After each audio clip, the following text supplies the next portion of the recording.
I love gloomy weather. This is why I love Michigan, because a lot of the times when you know it's gonna be gloomy, it's gonna be gloomy the whole day, and just amazing to me. But I was coming up with some ideas, as far as like space travel, inhabiting new planets, and obviously this is far down the road, but one day, if we keep progressing, this will happen. And especially if AI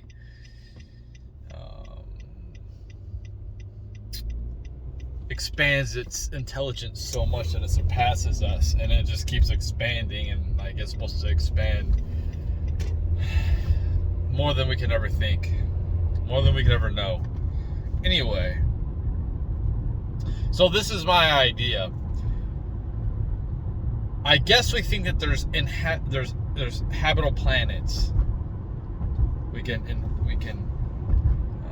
survive at these different types of planets way the fuck out there that in my lifetime I'll never ever even get close to. If I was to travel there, it would probably take like 900,000 years to even get there. So here's my idea. Since space, as we think, it is like, I don't know, negative 400 degrees. Well, cryogenics is, I don't know, negative. I don't know if like you get too cold, like it'll start destroying shit, but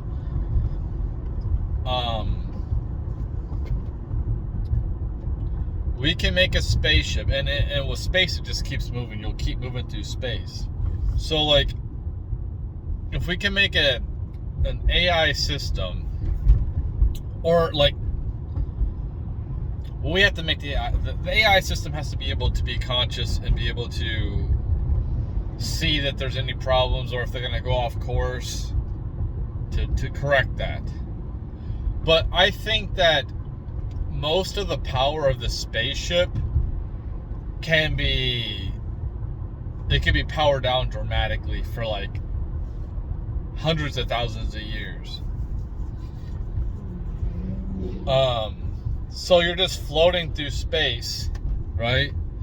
And so like, if you, let's just say, put me in cryogenics, and then I wake up in 100,000 years, or 200, like 900,000 years, and I'm on a different planet. Like I said, I'm not a scientist, but space should keep it cold enough so I'm staying cold, and you can just keep everything fucking cold, and have very limited power just going to the AI. But you would have to make, and even if like it was just like transhumans that get sent there, right? Like, they're not made. They land, and then the process starts for creating humans, and then they get to go off into the land. I just don't think that. I don't think that we'll be able to do that, but like regular humans. But you might be able to do a transhuman, and you might be able to give them, like, they can breathe underwater, they can see at night. You can give them all kinds of like cool things that us regular humans are limited to. But you would have to make some type of system where power is, well, you can use very limited power to power the AI or whatever, and then like if the AI has to like use a thruster or something, but most of the power can be like very, very limited to the ship, unless it's too cold, it causes damage, and like that's something else that you'd have to figure out. But to like certain parts, but you have to like use some type of thing, something that would regenerate power, reuse power, something like an alternator to a car. where it keeps it going. I don't know, something like that. But I think that's like going to another planet, unless aliens actually come here and they were cool with them and they actually take us in their technology, or there's technology we just don't know about because then the government has and they don't know how to reverse it or whatever, man. If you look at like the hydroglyphs, I can't even talk. I don't even know why I make these videos, because I can't even talk right. Probably sound like an idiot. But you see like the pyramids and how weird that is, and how we can't even make them nowadays. And obviously these people were highly intelligent to understand astronomy and all that stuff back then, so they were pretty sophisticated to be able to create these things. Like the Sphinx, like what does that represent? What does the Sphinx represent, man? What is that all about? What I'm saying is we might have came from a different planet in this type of scenario that I'm talking about, from a different type of species, a highly intelligent species. Obviously there's no proof, because there's no like ship that we've found that'll say what I'm talking about. It's more like they came here themselves and dropped us off. That's more realistic of what happened. Not like some computer technology taking people to a different planet. So I said that. I just want to get that out of the way, like talking about my idea of trying to get people to another. And I know people could probably just poke all these different holes, and obviously there's technology that's not even created yet to be able to even think about doing that. But yeah, we're not just going to be able to use rockets to get to another. You can use the gravity of space. That's what I'm getting at. And just, it'll take forever, but like if people either frozen, or as long as like there's some type of power to be able to steer the ship if things go bad, or there's some type of asteroid they're about to hit, there needs to be some kind of a consciousness of what's going on the ship. But what I think, like, so I'm switching gears. What's happening here in America, what I think is happening is it's foreign interference into our cultures. Not only are we like letting people come in,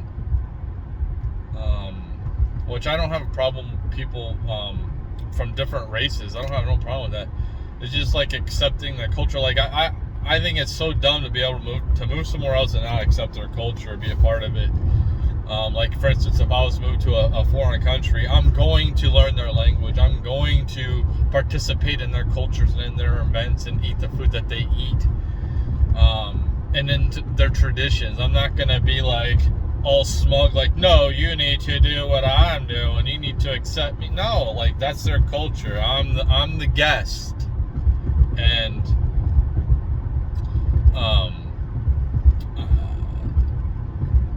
culture isn't just, which it might have been in old days, but it's not narrowed down to just race. It might be in some countries that are, not as ahead of as we are in America, but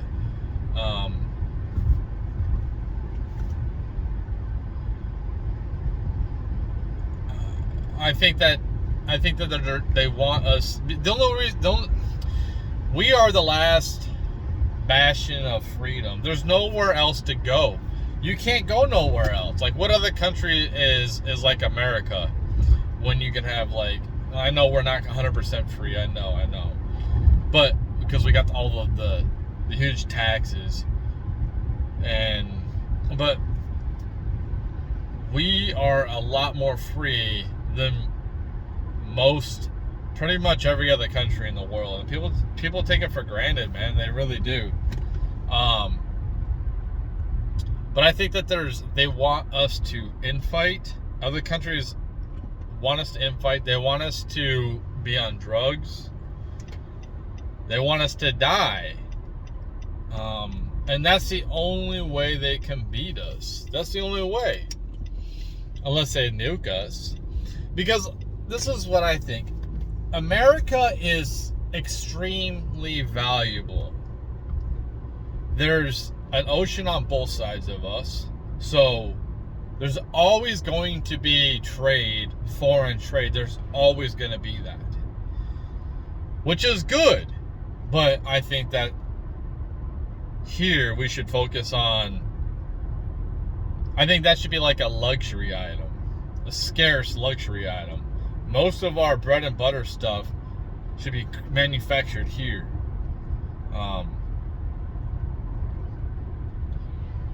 It's like another country growing all of our food, and then like we don't do anything. Like, that's stupid.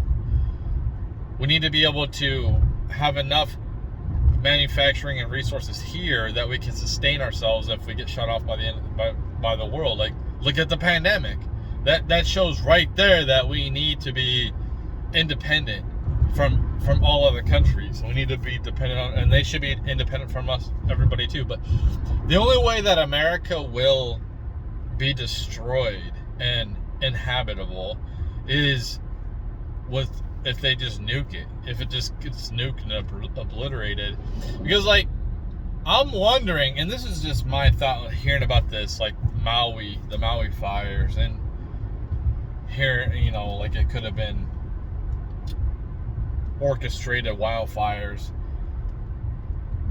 What the rich like to do is they like to go and they like things to be devalued tremendously, like the stock market in 29.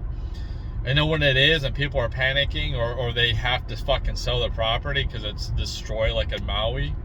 Then the rich people come up and buy it for pennies on the fucking dollar. Because they just want to get rid of the land. Like, they can't do nothing with it. Maybe they can't rebuild. Maybe they didn't have house insurance, and they're like, they just sell the land so they can start over. Much like I got some stocks, they ain't worth that much in 29 or 30. And I go ahead and, you know, they ain't worth shit, but like, I could get something for them at least. So I sell them. And then the rich people buy them because they know that it's just going to go back up. That's what I think they're trying to do here in America. I think they want to devalue the fucking land so they can come here and just fucking own the whole fucking thing outright. These elites. That's what, you know, you see all these.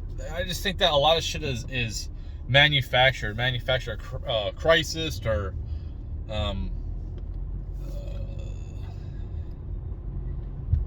like market corrections, you know. Like, I think there's a lot of, I also think this too. I think that, like, they're putting all these little things in for Trump. Like, they're holding all this shit together by fucking pins and needles in case Trump wins in 24 and then it all becomes unraveled, and then everyone is like, oh, it's all Trump's fucking fault, even though it takes time for, like, things to happen. So if they print money out right now, you know, you're not gonna feel that. Like look at all the money they printed out in 2021 or 2020, and it took like a whole year for us to like feel the inflation. So in 2022, that's when the inflation was really bad. So it takes time. Like, and if it turns to shit and they're in control, they don't care. They're in power. They don't care. So it's a win-win. So if it turns to shit either way, they don't care. Because either Trump looks bad or they look bad. And it won't matter if they look bad. So I gotta go.